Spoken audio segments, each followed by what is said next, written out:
everybody, and welcome back once again to Real Shame, a show where the two of us talk about our list of movie blind spots or list of shame, movies we haven't seen that we're trying to correct that. And this week we are correcting two of my films, two animated films. On Monday, we did Disney's take on Rapunzel called Tangled. And today we're going back, 13 years to 1997 to do what movie? We're going to do Anastasia. Oh, yeah. So let's do it. Let's right. get into it. Anya can't remember anything. She can't remember anything. As she searches for her family, she meets two con men. Anya looks like the missing princess, but can it be her? She isn't so certain, so they head out to meet the dowager in Anastasia. Dimitri, wait! Did you call me? If I don't remember who I am, then who's to say I'm not a princess or a duchess or whatever she is, right? Mm-hmm. Go on. Yeah, and if I'm not Anastasia, the Empress will certainly know right away, and it's all just an honest mistake. Sounds plausible. But if you are the princess, then you'll finally know who you are and have your family back. You know he's right. Either way, it gets you to Paris. Right. Ow. Anastasia is a Fox Animation Studio movie. It's written by a bunch of people, but it's directed by Don Bluth and Gary Goldman. It's a loose adaptation of the legend of the Grand Duchess Anastasia Nikolova of Russia. Don Bluth was a Disney animator and director, and he kind of got fed up with Disney in the late 80s and decided to spin off and do his own movie studio. And he created a Bluth Animation Studio, I think is what it's called. I don't think I have it in my notes. I do not. But they didn't do that well, and actually they decided to join Fox into Fox Animation Studios. And that was founded in 1994, and it was actually designed to compete directly against Walt Disney Animation Studios. They lasted for 6 years, guys. In that time, they did Anastasia, which came out in 1997. They helped out. They were subcontracted on DreamWorks' The Prince of Egypt. Have you seen that? Yes. All right. I remember that being a pretty big deal back in 1998. They did a direct-to-video sequel of this movie called Bartog the Magnificent in 1999. And they did a movie that I like a lot, Titan A.E. I like that a lot too. Yeah. I forgot about that movie. I like it. And I believe it's written by John August, if I remember correctly. Like I said, they lasted for 6 years, and the studio shut down just 10 days after the release of Titan A.E. Again, like I said in last week's episode, I feel like this movie's overlooked, and I really like it. So I decided to pair it with Tangled. But Andy hasn't seen it before, so what did you know about Anastasia going in, and what did you think about Anastasia? So you said Anastasia is not a Disney movie. It's not. Fox.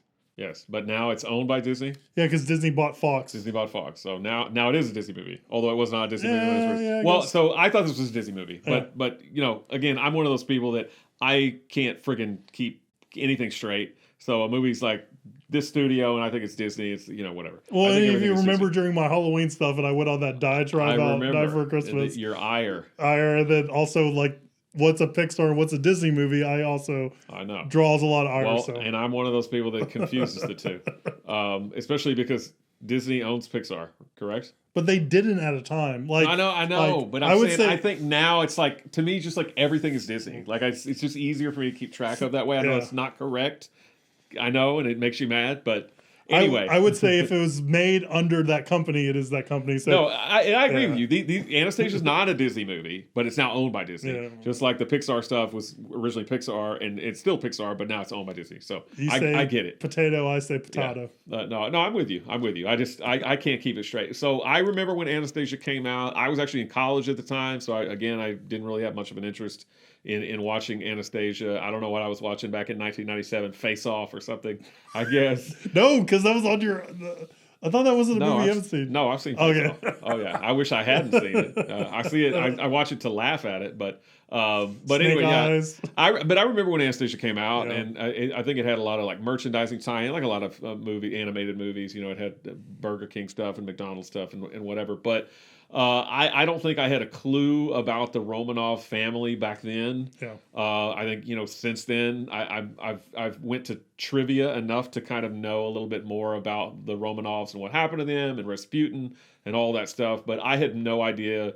Other than kind of like, oh, the movie's about Anastasia, the long lost daughter. Yeah. I didn't really know a whole lot, and again, I didn't really know who the voice talent was for this movie when I watched it. I watched this on Disney Plus, just like I watched Tangled. Same.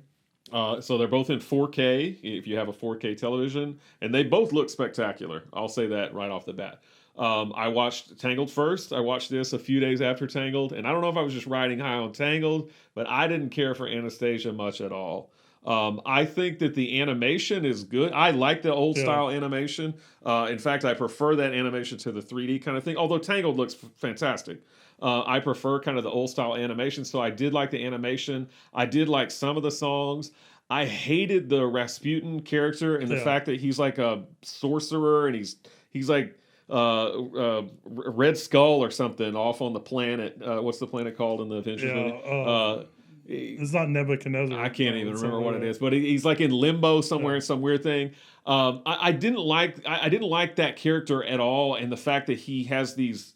What are they, like little green bats? I know he has the one albino kind of bat, the Bartok bat. Yeah, I think they're like spirits or like some kind of things that are in that vial. It just was like so magic. Weird to me. For him as a villain, I would have preferred they just had like a human villain who did some things to kind of disrupt Anastasia's journey back to Paris to try and meet with her. Because he's kind of ineffective too. Like he's kind of does nothing. I mean, like they kind of try to derail the train, but he doesn't really do a lot. And then you have their big climatic scene on the bridge, and that's really it. Yes, he's kind of in the background and doesn't do much. Couldn't agree more. Yeah. Couldn't agree more. And yeah, so I feel like he is an ineffective villain and just a bizarre villain. Yeah. Like to me, he belongs in a different movie. I know Rasputin was not part of the Romanovs family, but he was kind of ingratiated with them. He actually, in real life, died a couple of years before Anastasia's family was killed. But they obviously they take a little liberty there. So I get why they used him as a villain, but I didn't care for it at all. I didn't care for Bartok. I like Hank Azaria just fine, like on The Simpsons and stuff, and Godzilla. We saw him. I didn't care for the Bartok thing at all, or think he was funny. To me, Rasputin and Bartok and all the little spirit things were just annoying as hell. So every time it went to them, I just thought it was stupid. But then the rest of the story wasn't all that great to me either. To me, it felt kind of rushed. I didn't feel like Anastasia and the other guy, I felt like they got together really, really quickly. Dimitri. Yeah, Dimitri. I felt like they got together really, really quickly. They got to Paris really, really quickly. It just didn't work for me. Again, I thought the animation was good. I thought that some of the songs were pretty decent, but I didn't really care for most of it outside of that, unfortunately. Yeah. And I mean, I wasn't in a bad mood or anything. I just didn't work for me. Yeah, just didn't work. Yeah, I think I hold this movie in a little bit higher regard. This is a movie I came into late. I had a friend that was a fan of this movie and introduced me to it. I think the Once Upon a December song carries a lot of this movie for me. Even though I like that song. Even though the song's not played a lot, I really, really like that song, and it kind of raises the movie in my eyes because of how much I adore that song. Yeah. I think all your criticisms on the movie are accurate. I don't think it doesn't feel fully baked. I think there's some things they could have done to make the story a little bit better, and weaved in Rasputin as a villain, more as an antagonist through this whole thing. I feel like they're going to go to Germany to go see the Dowager's sister, but she ends up being where the Dowager is in France. I remember it just, some of that stuff just doesn't feel like it. It feels a little clunky, right? But I do really like the animation style of it. I like, Meg Ryan's voice. I like John Cusack. Yeah, they were good. I think Christopher Lloyd's doing what he does, but it's over the top, but it's fun for what it is. I just kind of think of him as like the same Rasputin that's kind of like in the Hellboy movie kind of thing with all that kind of stuff. And he's kind of like this living corpse kind of thing with his body parts falling off. And it is very caricature and very animated, where the rest of the movie seems very grounded and very realistic. So Yeah. I can totally get that. But I just feel like not a lot of people are aware of this movie or know about this movie, and I do think it is worth kind of watching and enjoying, at least in my book, because I did enjoy for the most part on that. Yeah. So one thing about the Rasputin character that I kept asking myself, especially when they're on the train and those little spirit things are like melting stuff and destroying the bridge. I'm like, why don't they just kill her? Yeah, like, you just be over with quickly. You It's know, like 'cause Strangler they or could something do. like that. They were omnipotent basically. Yeah. They were all powerful. They could just do whatever they wanted. I was like, why are they wasting time? Like, oh, let's blow up the bridge and hope that the train crashes or melt these cars together or whatever. Like, just zap her. Like, push her off the train, kill her. I know I'm being stupid, but that's what I kept thinking in the movie. I was like, just kill her already. They remind me of the little demons in the what's that animated Disney thing? Like the Hall of the Mountain King or whatever. Mm-hmm. You remember he this black demon over the mountain, and he had a bunch of like demons that looked like they kind of had that style to it and stuff. So I enjoy it for that aspect of it, but I do agree it doesn't really fit in the overall story of it. I think I remember reading I don't think this movie did that well in the box office. Yeah. Which I don't think obviously Fox Animation wasn't around for very long because of that for sure. Stuff falling down back there. So, but yeah, I agree with you. I think it is overlooked because I had completely forgotten about this until you put it on the list, or until you paired it with Tangled, because I think Tangled is what I had written down on my list, and I think it goes excellently together with Tangled because they are both about kind of lost princesses. So I think it's, if you're looking kind of for an unsung kind of, I was about to call it a Disney movie, now Disney movie, or now owned by Disney, but an unsung kind of animated movie, you could do worse. Yeah. But yeah, I just... They're kind of like they use guitar terminologies. You have Fender being Disney, and you have DreamWorks being Gibson, and you can argue about how they are, which one they be. And this Fox Studio is kind of like PRS. They've got a couple of good solid things, but they're not as big as the other two. Yeah. In my book, and I feel like they get often overlooked. And now we have Imagination Studio with the Minions that are, I don't even want to think about those. Well, I think if you're looking for, if you're looking for kind of an unsung animated film, I think Titan AE is one to go for, or Treasure Planet. I remember liking that one too. I like both those a lot. Yeah. I watch those a bunch. You can go Atlantis, Lost City. That's pretty cool, pretty crazy out there. A lot of good animated stuff. Yeah. So I'm not upset. I can understand your criticisms. I kind of wish you were more warm to the movie like I was, but I totally get where you're coming from and totally see that within the movie. And you can take as consolation the fact that I really like Tangled. Yep, Tangled's really good. And then wait till we get to Frozen and Frozen 2 and Brave and all sorts of stuff. All of which I haven't seen. Yep. Yes. All right, so where do the critics fall on this movie? 86% fresh, 77% audience score. It did get 2 thumbs up. Leonard Maltin gave it 2.5 stars. Remember, he gave Tangled 3.5, so he didn't like this one as much. That's all right.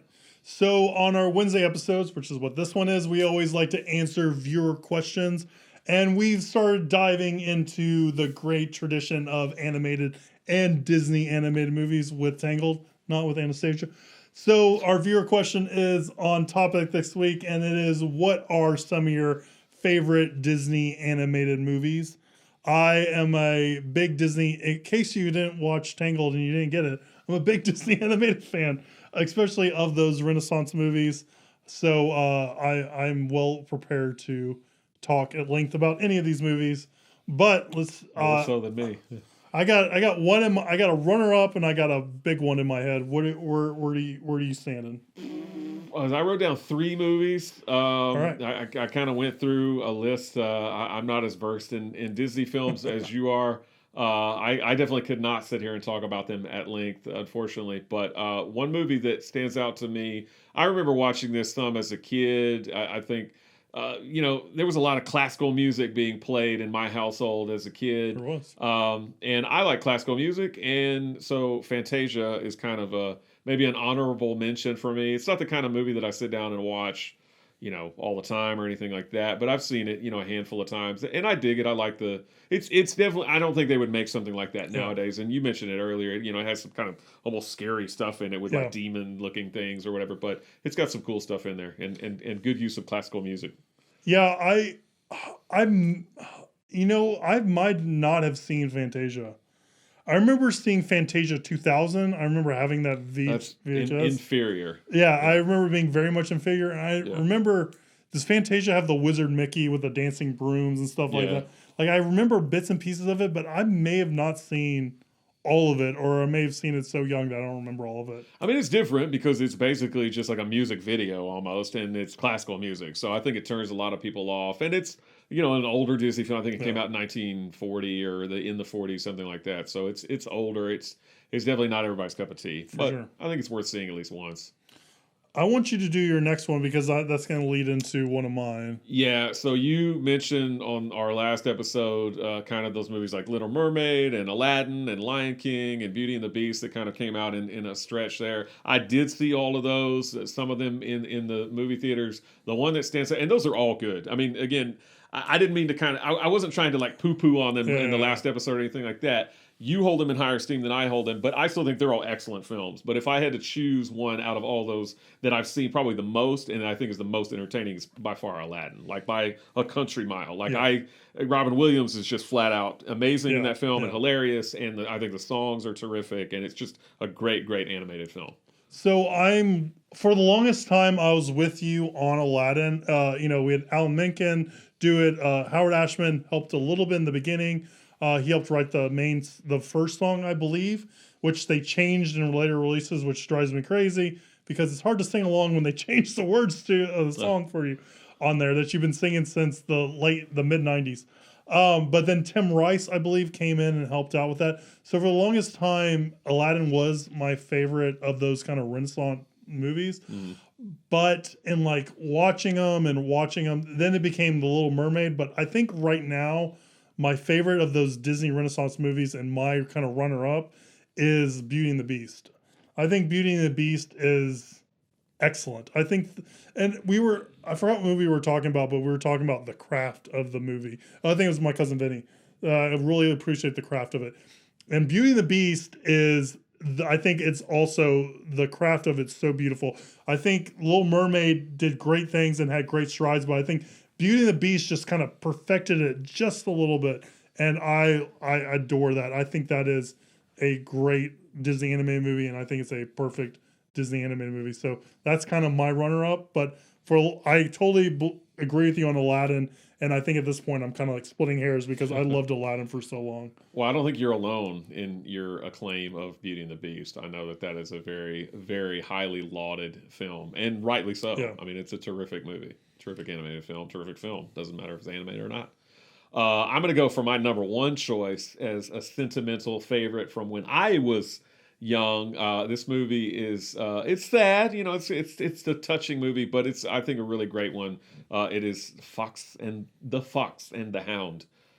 I think we said animated by Don Bluth. Yeah, I was reading, and I think what happened was Don Bluth, when he left the Star Zone studio, he left with either 11 or 12 other animators, and they animated part of Fox and the Hound, but they told Disney they don't want to be credited for it. I think is kind of the story behind that. So I think they had a hand in it, but didn't want to be credited because they're like, we're out. We don't like you, Michael Eisner. We don't like what you're doing. We're going to do our own thing in the tradition of Roy Disney and Walt Disney, is what I believe. Fox and the Hound is good. If you haven't seen it, get your handkerchiefs ready. Get your tissues ready. Yeah, it's sad. It's a good one.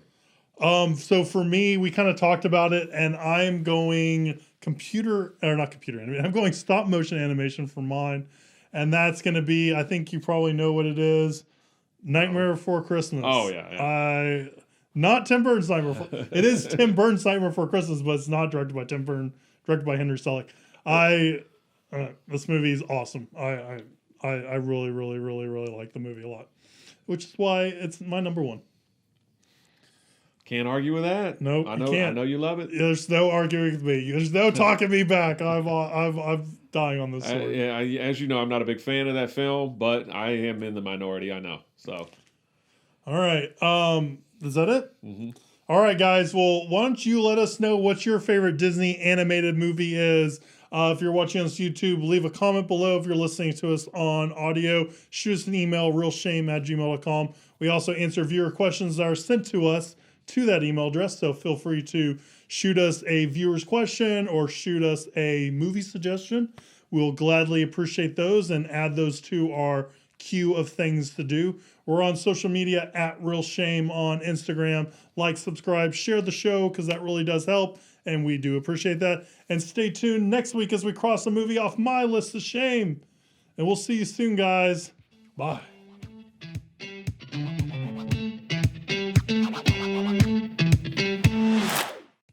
Doug's first movie is mine. Doug, Doug, Doug, Doug, Doug, Doug, Doug, Doug, Doug. Na na na na.